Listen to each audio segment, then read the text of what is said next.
Assalamualaikum warahmatullahi wabarakatuh. Bapak Ibu warga perumahan Pasilur Rumai rahimakumullah. Yang pertama, marilah kita panjatkan puji syukur kita kehadirat Allah Subhanahu wa taala yang telah memberikan kepada kita nikmat umur, nikmat kesehatan dan kesempatan sehingga kita bisa menjumpai Ramadan 1441 Hijriah ini dengan segala yang telah kita terima. Alhamdulillah. Salawat serta salam semoga tetap tercurah kepada baginda Nabi Muhammad sallallahu alaihi wasallam, keluarganya, sahabat-sahabatnya, tabi'in, wa tabi'ut tabi'in, serta orang-orang yang senantiasa istiqomah di jalannya.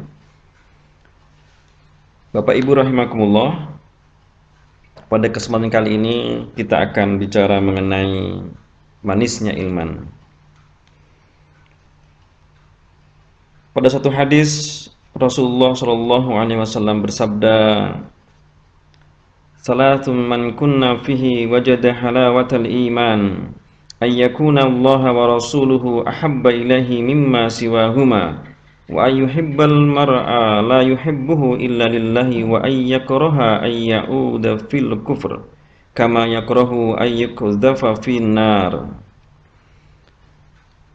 Ada tiga perkara, barang siapa dirinya dapat menyandang ketiganya, niscaya akan merasakan manisnya iman, yaitu bila Allah dan Rasulnya lebih disukainya daripada selain keduanya.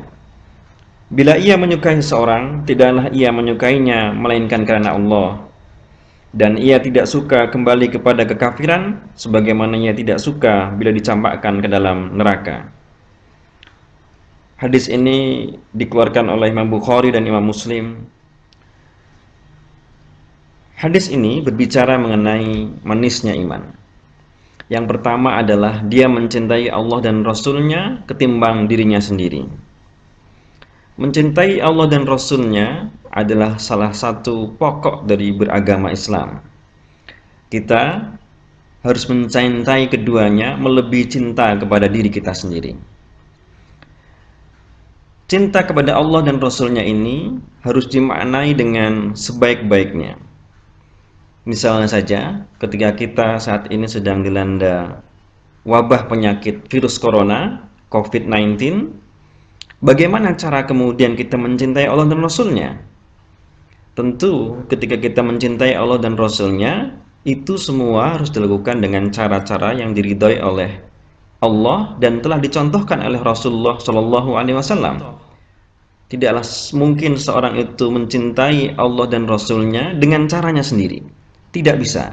Semuanya harus dengan petunjuk dan teladan dari Rasulullah Shallallahu Alaihi Wasallam yang diikuti oleh para sahabat-sahabat yang mulia radhiyallahu anhum dan orang-orang istiqomah di belakangnya. Siapa mereka? Yaitu para ulama. Ketika wabah corona, kita disuruh beribadah kepada Allah, itu benar. Tetapi bagaimana kemudian kita melakukan ibadah di saat wabah ini? Kita harus mencontoh Rasulullah dan para pengikut-pengikutnya yang setia. Fatwa ulama menjadi utama pada saat ini. Kita tidak bisa beragama hanya dengan kemauan dan semangat kita sendiri yang kemudian kita menafikan orang-orang yang ahli di bidangnya.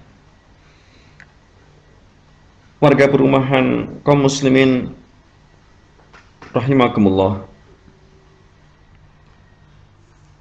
Misalnya saja adalah ketika Ramadan kita akan meramaikan masjid. Ya, tapi tahun ini mungkin kondisinya berbeda. Memakmurkan masjid adalah salah satu sendi yang utama dalam agama Islam. Dan ketika sekarang pemerintah dan para ulama memfatwakan untuk tidak berkerumun, tidak bergerombol, tidak menegakkan sholat secara berjamaah di masjid karena menghindari kerumunan orang, itu semata-mata bukan berarti kita disuruh untuk meninggalkan masjid. Bukan.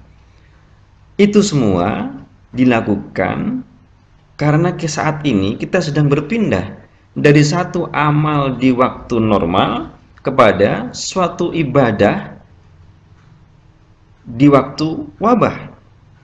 Hal ini tentu berbeda. Saat normal dengan saat wabah berbeda. Dan saat wabah inilah saatnya kita bersabar, memohon kepada Allah Subhanahu wa taala diberikan kesabaran yang tinggi, diberikan kekuatan untuk melampauinya ini dengan benar. Sebab apa? Kita beragama ini bukan hanya semata-mata berbekal semangat saja, tidak. Sekali lagi, kita beragama ini tidak hanya berbekal semangat dan otot saja, tidak. Kita memiliki akal yang bisa kita pergunakan untuk menegakkan dinul Islam ini. Kaum muslimin warga perumahan Pasilur Rumai rahimakumullah, mengamati data-data di belahan dunia yang lain, negara-negara besar itu virus corona begitu menjadi momok saat ini. Amerika Serikat, Italia, Spanyol, Prancis, itu negara-negara yang menunjukkan bahwa ada beberapa hal yang mereka tidak indahkan. Yang utama adalah pasien tidak terdiagnosis. Ketika para orang-orang yang merasa tidak sakit, yang dia tidak terdiagnosis, dia merasa sehat, kemudian bebas berkeliaran, ini yang menjadi celaka negara-negara itu. Orang-orang yang merasa sehat kemudian jalan-jalan dan dengan suka hati menularkan virus corona itu dari satu orang lain ke orang yang lain tanpa ada pencegahan. Itu yang pertama, tidak ada diagnosis. Kemudian yang kedua adalah banyak warga di negara-negara yang banyak virus corona itu adalah mereka mengabaikan pesan-pesan darurat. Mereka mengabaikan pesan situasi sedang darurat. Mereka mengabaikan itu semua, menganggap semuanya normal. Mereka kemudian masih banyak berkerumun, masih banyak mobilitas antar warga. Kemudian terjangkitlah virus corona ini ke banyak orang. Dan itu semoganya tidak terjadi di negeri ini. Dengan satu syarat, kita menjadikan ini adalah sebuah situasi yang darurat. Kita sama-sama bukan merasa menjadi diri orang yang sehat, tetapi kita merasa jangan-jangan diri kita ini adalah orang yang bisa menulari penyakit itu kepada orang lain.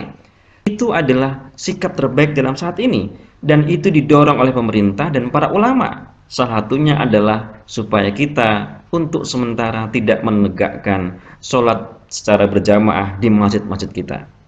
Sekali lagi, ini adalah bukan himbauan untuk meninggalkan masjid, tetapi adalah himbauan untuk beribadah pada situasi wabah, yaitu di rumah. Bapak Ibu rahimakumullah, sudah lama kita membangun pengembangan Masjid Al-Muhajirin. Orang yang paling rindu untuk memakai masjid adalah kami. Sekali lagi, orang yang paling berhasrat untuk datang ke masjid baru kita itu adalah saya dan jajaran pengurus inti yang selama beberapa bulan ini melakukan pengembangan renovasi masjid kita. Dan saat ini masjid sudah sangat elok, sudah sangat cantik. Tetapi sekali lagi, kita saat ini adalah ada dalam situasi untuk bersabar, menerima situasi ini sebagai sebuah ujian dari Allah Subhanahu wa taala. Mari sama-sama kita pendam rindu kita ini kepada masjid dan kita berdoa kepada Allah Subhanahu wa taala kita termasuk orang-orang yang memperkenalkan masjid, sehingga kemudian kita akan datangi masjid ini selepas virus corona ini hengkang dari kita dengan semangat baru, dengan cinta yang besar, dengan rindu yang besar, cinta kepada Allah dan Rasulnya. Demikian dari kami. Mohon maaf jika ada kekurangan. Billahi taufiq wal hidayah. Wassalamualaikum warahmatullahi wabarakatuh.